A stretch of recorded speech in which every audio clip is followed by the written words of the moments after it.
हमारे education system में कुछ समय से बहुत खामियां भर चुकी हैं। बच्चों पे जो प्रेशर डाला जाता है उसकी वजह से सैकड़ों बच्चों ने आत्महत्या कर डाली है। उससे भी ज्यादा बच्चे डिप्रेशन में डूब रहे हैं।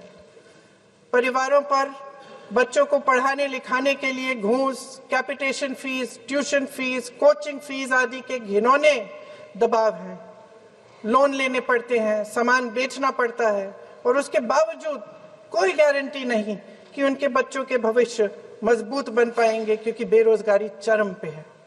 इस सरकार ने रोजगार पैदा करने वाले सभी सेक्टर्स को लगातार कमजोर किया। एग्जामिनेशन सिस्टम खुद फेल हो गया है। पिछले दशक में 152 पेपर लीक हुए, 750 करोड़ छात्र प्रभावित हुए, मगर एक भी दोषी, एक भी माफिया को सजा नहीं।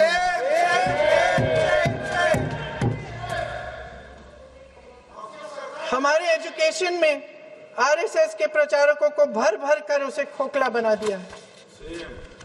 जबरदस्ती एनटीए बनवाकर सिस्टम का केंद्रीकरण करके उसे और भी उलझा दिया। देश के कुल बजट में, हाँ जी जबरदस्ती, आपने अभी अभी सुना तमिलनाडु के हमारे साथी क्या कह रहे थे। देश के कुल बजट में एजुकेशन बजट की हिस्सेदारी हर साल बढ़ाने की बजाय घटती जा रही है। 1.4 लाख करोड़ रुपया का पूरा बजट एजुकेशन बजट है और 1.32 लाख करोड़ सिर्फ नीट देने वाले 22 लाख बच्चों के परिवारों से हर साल खींचा जाता है। एक और शर्मनाक आंकड़ा भी है। 1.4 लाख करोड़ रुपया हमारा पूरा एजुकेशन बजट और 16 लाख करोड़ रुपए जो मौजूदा सरकार ने बड़े उद्योगपतियों के लोन माफ किए हैं। सोचिए कि इस सरकार की प्राथमिकताएं क्या है। सच ये है अध्यक्ष महोदय कि जिस तरह अस्पताल में उस छात्रा की मां का विश्वास पूरे सिस्टम से हट गया है, उसी तरह देश के युवाओं का भरोसा इस पूरे सिस्टम से टूटा है। और जब इस तरह देश के भविष्य, हमारे युवा निराश होकर सरकार और सिस्टम से अपना भरोसा हटा देते हैं, तो उस भरोसे को फिर से बनाने के लिए सिस्टम के अंदर से जवाब नहीं ढूंढा जा सकता। उसके दायरे से बाहर निकलना पड़ता है, नए सिरे से ठोस प्रयास करने पड़ते हैं। अफसोस की बात यह है अध्यक्ष महोदय कि इतना हो जाने के बाद भी आदरणीय प्रधानमंत्री महोदय जी और उनके साथी इस सच्चाई को समझ नहीं पा रहे हैं। वे अभी भी ये सोच रहे हैं कि पीआर, नैरेटिव चेंज और पालतू मीडिया के सहारे एक बार फिर उनकी नैया पार हो जाएगी। परसों शिक्षा मंत्री जी ने शर्मनाक परिस्थितियों में अपना इस्तीफा दिया। हमारे एजुकेशन सिस्टम में कुछ समय से बहुत खामियां भर चुकी हैं। बच्चों पे जो प्रेशर डाला जाता है उसकी वजह से सैकड़ों बच्चों ने आत्महत्या कर डाली है। उससे भी ज्यादा बच्चे डिप्रेशन में डूब रहे हैं। परिवारों पर बच्चों को पढ़ाने लिखाने के लिए घूस, capitation fees, tuition fees, coaching fees आदि के घिनौने दबाव हैं।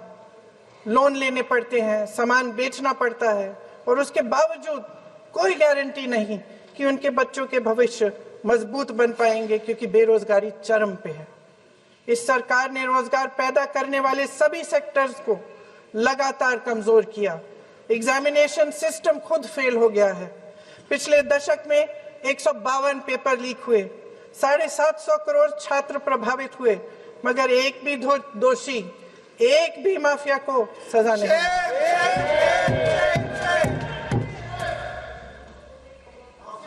हमारे एजुकेशन में आरएसएस के प्रचारकों को भर भर कर उसे खोखला बना दिया है। जबरदस्ती एनटीए बनवाकर सिस्टम का केंद्रीकरण करके उसे और भी उलझा दिया। देश के कुल बजट में, हाँ जी जबरदस्ती, आपने अभी अभी सुना तमिलनाडु के हमारे साथी क्या कह रहे थे। देश के कुल बजट में एजुकेशन बजट की हिस्सेदारी हर साल बढ़ाने की बजाय घटती जा रही है। 1.4 लाख करोड़ रुपया का पूरा बजट एजुकेशन बजट है और 1.32 लाख करोड़ सिर्फ नीट देने वाले 22 लाख बच्चों के परिवारों से हर साल खींचा जाता है। एक और शर्मनाक आंकड़ा भी है, 1.4 लाख करोड़ रुपया हमारा पूरा एजुकेशन बजट और 16 लाख करोड़ रुपए जो मौजूदा सरकार ने बड़े उद्योगपतियों के लोन माफ किए हैं। सोचिए कि इस सरकार की प्राथमिकताएं क्या है। सच ये है अध्यक्ष महोदय कि जिस तरह अस्पताल में उस छात्रा की मां का विश्वास पूरे सिस्टम से हट गया है, उसी तरह देश के युवाओं का भरोसा इस पूरे सिस्टम से टूटा है।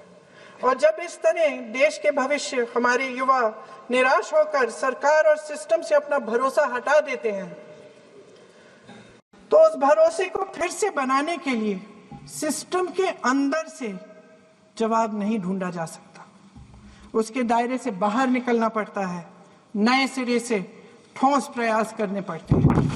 अफसोस की बात यह है अध्यक्ष महोदय कि इतना हो जाने के बाद भी आदरणीय प्रधानमंत्री महोदय जी और उनके साथी इस सच्चाई को समझ नहीं पा रहे हैं। वे अभी भी ये सोच रहे हैं कि पीआर, नैरेटिव चेंज और पालतू मीडिया के सहारे एक बार फिर उनकी नैया पार हो जाएगी। परसों शिक्षा मंत्री जी ने शर्मनाक परिस्थितियों में अपना इस्तीफा दिया। हमारे एजुकेशन सिस्टम में कुछ समय से बहुत खामियां भर चुकी हैं। बच्चों पे जो प्रेशर डाला जाता है उसकी वजह से सैकड़ों बच्चों ने आत्महत्या कर डाली है। उससे भी ज्यादा बच्चे डिप्रेशन में डूब रहे हैं। परिवारों पर बच्चों को पढ़ाने लिखाने के लिए घूस, capitation fees, tuition fees, coaching fees आदि के घिनौने दबाव हैं। लोन लेने पड़ते हैं, सामान बेचना पड़ता है और उसके बावजूद कोई गारंटी नहीं कि उनके बच्चों के भविष्य मजबूत बन पाएंगे, क्योंकि बेरोजगारी चरम पे है। इस सरकार ने रोजगार पैदा करने वाले सभी सेक्टर्स को लगातार कमजोर किया। एग्जामिनेशन सिस्टम खुद फेल हो गया है। पिछले दशक में 152 पेपर लीक हुए, 750 करोड़ छात्र प्रभावित हुए, मगर एक भी दोषी, एक भी माफिया को सजा नहीं।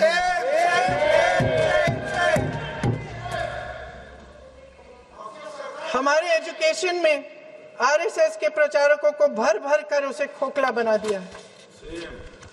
जबरदस्ती एनटीए बनवाकर सिस्टम का केंद्रीकरण करके उसे और भी उलझा दिया।